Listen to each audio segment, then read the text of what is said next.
Welcome to Telangana వెలుగు. నేను మీ రాజు. ఈ మధ్య కాలంలో బంగ్లాదేశ్ లో జరుగుతున్నటువంటి హిందువులపైన దాడులు కావచ్చు, మారణ హోమం కావచ్చు, తర్వాత బంగ్లాదేశ్ క్రీడాకారులను కూడా ఇక్కడ ఐపీఎల్లో ఆడించద్దంటూ కూడా రీసెంట్ గా శివసేన ఒక ఉద్యమమే చేపట్టిందని చెప్పుకోవచ్చు. సో ప్రస్తుతం ఇదే అంశం మాట్లాడడానికి మనతో పాటు తెలంగాణ శివసేన పార్టీ అధ్యక్షులు సింకేర్ శివాజీ గారు ఉన్నారు. నమస్తే శివాజీ గారు. సో చాలా రోజుల తర్వాత మళ్ళీ మనం కలవడం. ఎట్లున్నారు?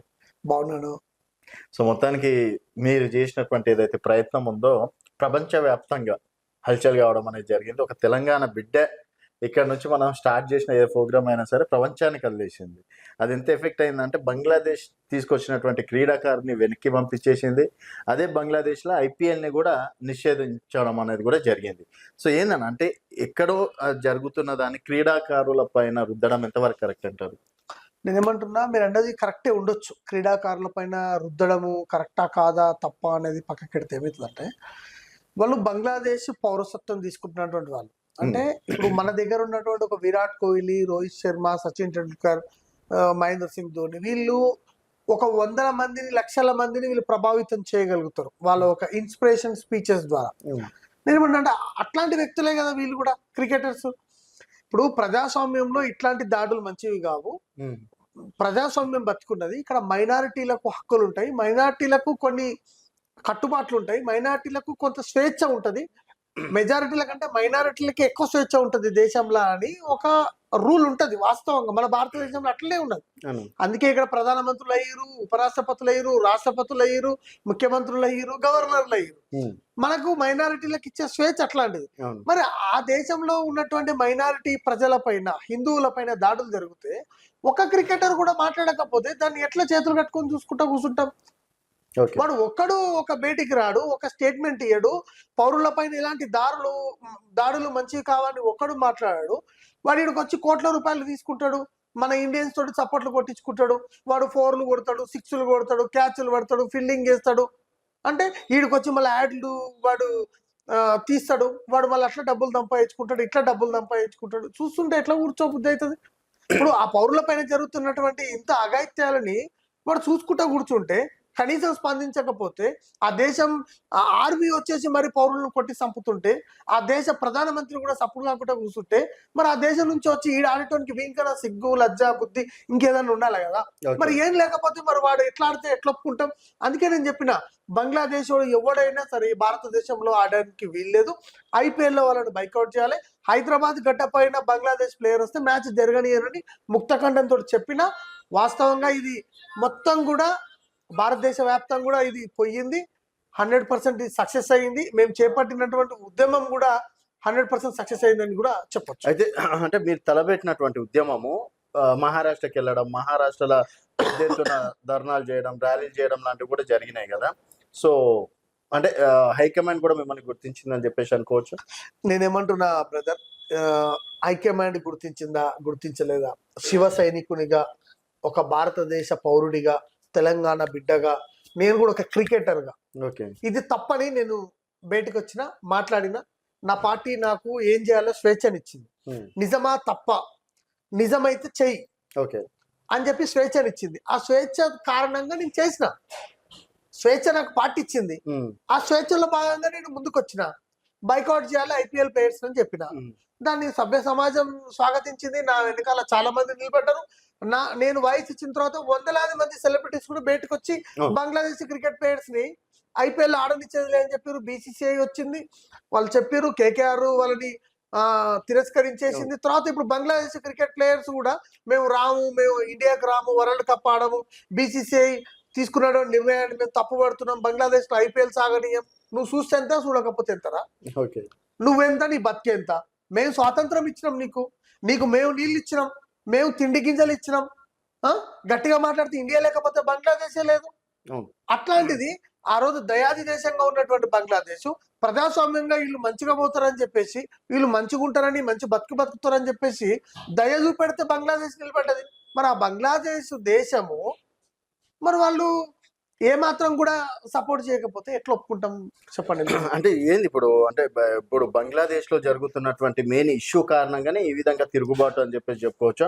అండ్ బంగ్లాదేశ్ లో కూడా అంటే పాకిస్తాన్ ఇండైరెక్ట్ గా సపోర్ట్ చేసి మేము బంగ్లాదేశ్ కలిసి భారతదేశం పైన యుద్ధం ప్రకటిస్తాం అట్లాంటివి కొన్ని కామెంట్స్ చేయడం అనేది జరిగింది. సో శివసేన ఎంతవరకు? నేనేమంటున్నా, పాకిస్తాన్ బంగ్లాదేశ్ యుద్ధం అంతా భారత ప్రభుత్వం చూసుకుంటది.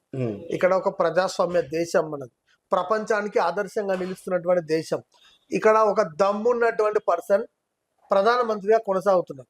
భారత ఆర్మీకి పూర్తి స్వేచ్ఛ ఇచ్చింది భారత ప్రభుత్వం, నరేంద్ర మోడీ గారు. ఇక్కడ ఎన్డీఏ కూటమి ఉన్నది. ప్రజాస్వామ్య దేశంలో మైనారిటీలు మంచిగా ఉన్నారు, మెజారిటీలు మంచిగా ఉన్నారు. ఇతర దేశాల్లో వచ్చి బతుకుతున్న వాళ్ళు కూడా ఇక్కడ మంచిగానే ఉన్నారు.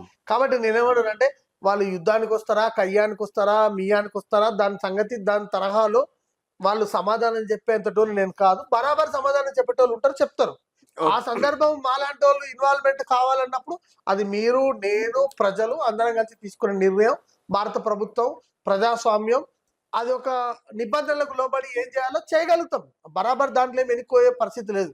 ఖచ్చితంగా వందే మాత్రం యుద్ధం ఏ విధంగా అయితే మనం బయటికి తీసుకొచ్చినామో, తెలంగాణ ఉద్యమాన్ని ఏ విధంగా అయితే బయట తీసుకొచ్చినా బరాబర్ చేసే సమయం వచ్చినప్పుడు బరాబర్ చేస్తాం. ఓకే అన్న. అండ్ ఇప్పుడు మన రాజకీయాలు మాట్లాడుకుంటే, ఎందుకు శివసేన తెలంగాణలో ఎక్కడ కూడా పోటీ చేయలేకపోతుంది అంటే ఏం చెప్తారు? నెక్స్ట్ అన్న శివసేన మళ్ళీ బీజేపీ అనుకోవచ్చు, లేకపోతే ఎన్డీఏ కాంబినేషన్ అనుకోవచ్చు, చూడొచ్చా ఇక్కడ? నేనేమంటున్నా అన్న, ఇప్పుడు అమావాస్య రోజు చీకటి ఉంటుంది. చీకటి నుంచి వెలుతురు రావడానికి, పౌర్ణమికి రావడానికి 30 రోజులు టైం పడుతుంది. మాకు కూడా ఏదో రోజు పౌర్ణమి వస్తుంది. ఇక్కడ తెలంగాణ ప్రజలలో సూర్యుడు ప్రతిబింబించినట్టు ఖచ్చితంగా శివసేన పార్టీ కూడా ఇక్కడ వెలుగుతుంది. సమయం పడుతుంది. ఇప్పుడు మేము అధికారం చేయాలను, మేము ఇక్కడ ఇంకేదో చేయాలని చెప్పేసి కాదు. ఇక్కడ సమస్యల గురించి కొట్లాడాలనుకున్నాం, హిందుత్వం గురించి మాట్లాడాలనుకున్నాం. ఇట్లాంటి బంగ్లాదేశ్ ఇష్యూస్ వచ్చినప్పుడు ఖచ్చితంగా దీన్ని స్పందించాలనుకున్నాం, స్పందిస్తున్నాం. పోటీ చేసే సందర్భం వచ్చినప్పుడు బరాబర్ పోటీ చేస్తాం, నిలబడతాం. గెలుస్తామా, ఓడగొడతామా, ఇదే మాట మీరు దాదాపుగా 4-5 సంవత్సరాలు ఇక్కడ ఎన్నికలు అయితేనే ఉన్నాయి, అన్ని జరుగుతూనే ఉన్నాయి. శివసేన మాత్రం ఇక్కడ ఎస్టాబ్లిష్ అవ్వట్లేదు. నేనేమంటున్నా అంటే, ఎస్టాబ్లిష్ అయ్యిందా కాలేదా అనేది మీరు 4 ఏళ్లకెళ్ళి నన్ను పిలుస్తున్నారు. ఎస్టాబ్లిష్మెంట్ కాకపోతే మీరు నన్ను పిలుస్తారా? ప్రజల తప్ప ఇంకెవరు కనిపించట్లేదు అంటున్నా నేను. ఇప్పుడు ఆ మాట రాదండి. నేను ఒక రాష్ట్ర అధ్యక్షునిగా నేను నా పార్టీని భుజాల పైన వేసుకొని నేను పార్టీని ముందుకు తీసుకెళ్తున్నా. నాతో పాటు 100 మంది కింది స్థాయి నుంచి ఈరోజు రాష్ట్ర స్థాయి వరకు కార్యకర్తలు ఉన్నారు. వాళ్ళందరూ ఉండబట్టే నేను ఉన్నా. ఈడ శివాజీ ఒక్కడుంటే మీరు ఇటుకి నాడు విలువలే. శివాజీ వెనకాల సైన్యం ఉంది. ఆ సైన్యం పూర్తి స్వేచ్ఛ శివాజీకి ఇచ్చింది కాబట్టి నేను ఇక ఇంత ధైర్యంగా కూర్చొని మాట్లాడగలిగిన. బంగ్లాదేశ్ లాంటి క్రికెట్ ప్లేయర్లని భారత్ కు రాకుండా ఆపగలిగిన అంటే నాకు ఆ సైన్యం ఇచ్చినటువంటి బలం. కాబట్టి నేనేం చెప్పదలుచుకున్నా సుస్పష్టంగా అంటే, పోటీ అనేది ఎప్పుడు కూడా శివసేన పార్టీ పరిగణలోకి తీసుకోదు. పోటీ మాకు ఇంపార్టెంట్ కాదు. ఇక్కడ ఉన్నటువంటి ప్రజాస్వామ్యబద్ధంగా ఇక్కడ తెలంగాణ ప్రజల పట్ల మేము కొట్లాడమే మాకు కావాలి. వాళ్ళ సమస్యలు పరిష్కారం వైపే మాకు కావాలి. పోటీ చేసే సందర్భం వచ్చినప్పుడు అది ఎవరు ఆపలేరు. ప్రజాస్వామ్యంలో ఖచ్చితంగా ఎన్నికల బరిలో ఉండాలి, పోటీ చేయాలి, చేస్తాం. బీజేపీకి మొన్న పార్లమెంట్ ఎలక్షన్స్ లో కావచ్చు, అసెంబ్లీ ఎలక్షన్స్ లో కావచ్చు, వాళ్ళకి సపోర్ట్ చేసినాం. సపోర్ట్ చేయమని చెప్పేసి మా అధిష్టానం చెప్పింది, చేసినాం. సందర్భం వచ్చినప్పుడు బరాబర్ ఇక్కడ పోటీ చేస్తాం. శివసేన అంటే ఏందో కూడా నేర్పిస్తాం. అయితే ఇక్కడ శివసేన ఎదగకపోవడానికి కారణాలు ఇతర పార్టీ నాయకులు అని చెప్పేసి మనం అనుకోవచ్చా, లేకపోతే ఇంకా హైకమాండ్ ఇక్కడ దృష్టి పెడతలేదని చెప్పేసి అనుకోవచ్చా? హైకమాండ్ దృష్టి పెట్టకపోతే శివాజీకి శివసేన పార్టీ పగ్గాలియదు. మీరే అన్నారు హైకమాండ్ ఇట్లా ఉందా. నేనేమంటున్నా అంటే, హైకమాండ్ అనేది ఏముండదు బ్రదర్. మేము ఎన్డీఏ కూటమిలో ఉన్నాం. ఇక్కడ హిందుత్వపు ఓట్ బ్యాంక్ చీలొద్దాం, ఇక్కడ ప్రభుత్వం రావాలని చెప్పేసి మేము కూడా భారతీయ జనతా పార్టీకి సపోర్ట్ చేసినాం. ఎమ్మెల్యే ఎలక్షన్స్ లో, ఎంపీ ఎలక్షన్స్ లో మరొకసారి 3వసారి భారత ప్రధానమంత్రిగా నరేంద్ర మోడీ గారిని చూడాలనుకున్నాం. ఇక్కడ అందుకే శివసేన పోటీ చేయని కారణంగానే 8 పార్లమెంట్లు గెలిచింది ఇక్కడ. సో శివసేన పార్టీ సపోర్ట్ చేసింది, శివసేన పార్టీ క్యాంపెయిన్ చేసింది, అందరూ సపోర్ట్ చేస్తారు. భారతీయ జనతా పార్టీ నాయకత్వం గుర్తిస్తుందా మిమ్మల్ని? శివసేన పార్టీ సపోర్ట్ చేసింది, శివసేన పార్టీ ఆ రోజు మనం సాయం తీసుకున్నాం అది అని చెప్పేసి. నేనేమన్నా ఆ ప్రశ్న మీరు భారతీయ జనతా పార్టీని అడిగాను, మీరు నన్ను అడిగితే ఎట్లా చెప్పండి ఒక మాట. ఇప్పుడు భారతీయ చేసింది కాబట్టి మీకు అంత మేము ఫలితం ఆశించకుండా మేము చేసినామండి. మేము గెలిపేయాలనుకున్నాము, బరాబర్ వాళ్ళ గెలుపులో మేము ఉన్నాం. ఓకే, 1% 2% ఉన్నారు. ఎంత పర్సెంటేజో ఉన్నాం, పబ్లిక్ తెలుసు మేము ఎంత పర్సెంటేజ్ ఉన్నాం అన్నది. మేము భారతీయ జనతా పార్టీ గెలుపులో మేము భాగమైనాం. నరేంద్ర మోడీ గారిని మరొకసారి ప్రధానమంత్రి చేసినాం. మా పార్టీ ఇచ్చినటువంటి పిలుపుని మేము ఖచ్చితంగా రీచ్ అయినాం. మీరు భారతీయ జనతా పార్టీని అడగండి, వాళ్ళకి ఏం ప్రాధాన్యతలు ఇచ్చారు, వాళ్ళని ఎప్పుడు కలుపుకొని పోయారని. నేను ఎట్లా చెప్తా, నేను పని చేయాలనుకున్నా చేసిన, ఓకే. వాళ్ళు కలుపుకుంటారా కలుపుకోరా, మమ్మల్ని గుర్తిస్తారా గుర్తించరా, మా పేరు చెప్తారా చెప్పారా అనేది వాళ్ళ విజ్ఞతకు వదిలేస్తా. దాని గురించి నేను ఏం కామెంట్ చేయదు. ఎన్ని రోజులు ఇట్లా ఒంటరి పోరాటం చేస్తారు? నాకు శక్తి ఉన్నంత వరకు చేస్తా, ఓపిక ఉన్నంత వరకు కాదు, ప్రాణం ఉన్నంత వరకు చేస్తా. ఓకే. దాంట్లో ఏం కాంప్రమైజ్ అయ్యే విషయం ఏం లేదు. ఎందుకు మీరు వెళ్ళి అడగచ్చు కదా, సరే మనకి ఇంతమంది కార్యకర్తలు ఉన్నారు, రేపు మున్సిపల్ ఎలక్షన్స్ వస్తున్నాయి, జిహెచ్ఎంసీ ఎలక్షన్స్ వస్తున్నాయి, ఇంకేదో ఎలక్షన్స్ వస్తున్నాయి, మనోళ్ళని కూడా నిలబెడదాం, సో అక్కడ పార్టీ స్టెండెడ్ అవుతుంది అని చెప్పేసి ఇప్పుడు మిమ్మల్ని నమ్ముకొని కూడా 4-5 మంది కార్యకర్తలు అయితే ఉంటారు కదా. మీరు అన్నది వాస్తవము. పార్టీ ఎప్పుడు ఏం చేయాలనేది ఇప్పుడు ఈ డిబేట్ ద్వారా మీరు అడిగినటువంటి ప్రశ్నకు సమాధానం చెప్పాలనుకోలేదు. గట్టిగా నా కార్యాచరణ ఏందనేది నేను 100% పెడతా. అది ఎప్పుడు బ్లాస్ట్ చేయాలో నాకు తెలుసు. ఎప్పుడు నేను చెప్తా. 4-5 సంవత్సరాల నుంచి బ్లాస్ట్ 4-5 సంవత్సరాల నుంచి ఎలక్షన్స్ రాలేదు. పార్లమెంట్ ఎలక్షన్స్ వచ్చినాయి, అసెంబ్లీ ఎలక్షన్స్ వచ్చినాయి, మొన్న జరిగినటువంటి గ్రామ panchayat elections no symbol elections. ఇప్పుడు జరగాల్సింది జెడ్పీటీసీ, ఎంపీటీసీ ఎలక్షన్స్ ఉన్నాయి, మున్సిపల్ కార్పొరేషన్ ఉంది, మహానగర పాలిక హైదరాబాద్ ఎలక్షన్స్ ఉన్నాయి. బరాబర్ మా కాంట్రిబ్యూషన్ ఏందనేది త్వరలో మేము సుస్పష్టంగా చెప్పబోతున్నాం. శివసేన పార్టీ తెలంగాణలో ఒక బలమైనటువంటి శక్తిగా ఎదగబోతుంది. అయితే రేపు తెలంగాణలో మేము ప్రజా పోరాటాల మీద ఫైట్ చేస్తున్నాం అని చెప్పేసి ఒక మాట్లాడడం అనేది జరిగింది. ఎక్కడ ఫైట్ చేస్తున్నారు, ఏ సందర్భాల్లో శివసేన ఫైట్ చేస్తుంది, రేపు అన్నాడు ఒకవేళ మీరు నిలబడితే జిహెచ్ఎంసీ కావచ్చు, మున్సిపల్ కావచ్చు, ఎంపీటీసీ, జెడ్పీటీసీ కావచ్చు, ప్రజలు ఎందుకని శివసేన నమ్మాలి? ఇక్కడ ఇది మన తెలంగాణలో ఉన్నటువంటి పార్టీ కాదు, తెలంగాణ అస్తిత్వ పార్టీ కాదు. శివసేన అంటేనే ఒక మతతత్వానికి, ఒక మతానికి సంబంధించిన పార్టీగా బ్రాండ్ ముద్ర అనేది తీసుకుంది. అది అనేది ఇక్కడ తెలంగాణలో నడవదు కదా. ఎంఐఎం పార్టీ ఇక్కడ అస్తిత్వానికి ఉందా? ఎంఐఎం పార్టీకి ఇక్కడ అస్తిత్వం ఉందా? అది మతతత్వ పార్టీ కాదా? ఏది మతతత్వ పార్టీ కాదు చెప్పు నాకు ఒకసారి. ముస్లింలకు 12% రిజర్వేషన్ ఇస్తున్న పార్టీ మతతత్వ పార్టీ కదా? కాంగ్రెస్ మతలబ్ ముస్లిం, ముస్లిం మతలబ్ కాంగ్రెస్ అన్న పార్టీ మతతత్వ పార్టీ కదా? ఏందండి మీరు ఏం మాట్లాడుతున్నారు? మతతత్వ పార్టీ అని మీరు ఎట్లా ముద్ర వేస్తారండి? బరాబర్ Bharatiya Janata party, Congress party, BRS party లాగా శివసేన పార్టీ ఇక్కడ పనిచేస్తుంది.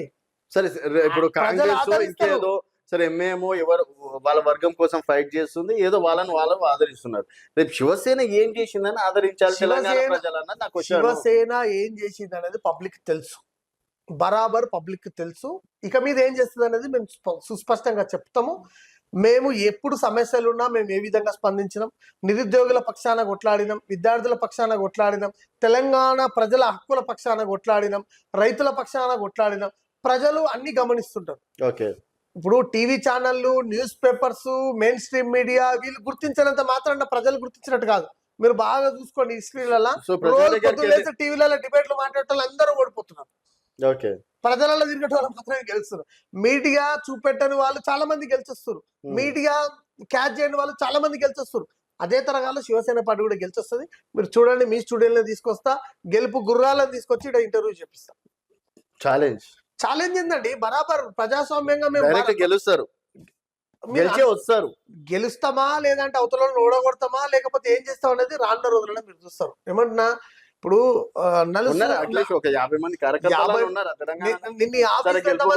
ఆఫీస్ ఎంతమంది పడతారో చెప్పు, నేను 1 గంట సేపట్లో పిలిపిస్తా. నీ ఆఫీస్ స్ట్రెంత్ ఎంత మొత్తం? 500 మంది 600 మంది చెప్పు, నేను 1 గంట సేపట్లో ఎంతమంది పిలిపాలో పిలిపిస్తా. బయట కనిపిస్తలేదు. బయటికి రావాల్సిన సమయంలో వస్తారండి, బయటికి రావాల్సిన సమయంలో వస్తారు. ఇప్పుడు 50 మంది ఉన్నారా 60 మంది ఉన్నారా అంటే బంగ్లాదేశ్ ఆపగలిగిన వీడికి రాకుండా. అదే అది పెద్ద విజయం అనుకుంటున్నాను. అవును, మళ్ళీ బరాబర్ అంటాం. నేనేమంటా, మీరు ఫస్ట్ మీరు మాట్లాడినప్పుడు ప్రపంచవ్యాప్తంగా మీరు ఒక అలజడి అయితే సృష్టించగలిగిరు అని చెప్పారు. 50 మందితోటి చేసినా, 60 మందితోటి చేసినా, 1,00,000 మందితోటి చేసినా అనేది నేనేం చేసిన అనేది పబ్లిక్ తెలుసు. బరాబర్ బయటికి వస్తారు, దాని సమయం ఉంటుంది. మీరు 50 మందా 100 మందా కాదండి, ఇక్కడ వేలాది మంది సంఖ్యతోటి త్వరలో మీటింగ్లు పెడతాం. మా అధిష్టానాన్ని తీసుకొస్తాం, మా నాయకుడిని తీసుకొస్తాం, ప్రజలను తీసుకొస్తాం, బరాబర్ గెలిచి చూపిస్తాం. పక్కా 100కు 200% డౌట్ కాన్ఫిడెన్స్ ఉంది. నాకు కాన్ఫిడెంట్ ఉందండి. మీలాంటి వాళ్ళకి కాన్ఫిడెంట్ లేదు. నమ్మకం ఉంటే చాలు. నేను ఒక రాష్ట్ర అధ్యక్షుడు, నేను 32 ఏళ్ళు ఉన్నాయి నాకు, ఇంకొక 30 ఏళ్ళు కష్టపడతానండి.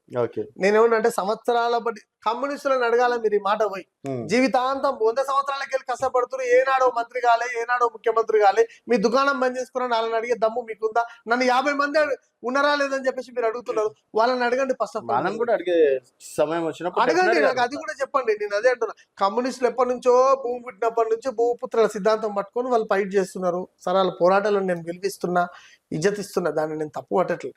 వాళ్ళని కూడా అడగండి. మీరు రోజు పొద్దున్న లేస్తే మీరు ప్రతి ఒక్క సంఘాల్లో ఉంటారు కదా, ఓకే. మీరు ఎందుకు మీరు ఎమ్మెల్యేలుగా ఎంపీలుగా గెలవరు, మీ కాంట్రిబ్యూషన్ ఏందని వాళ్ళని అడగండి.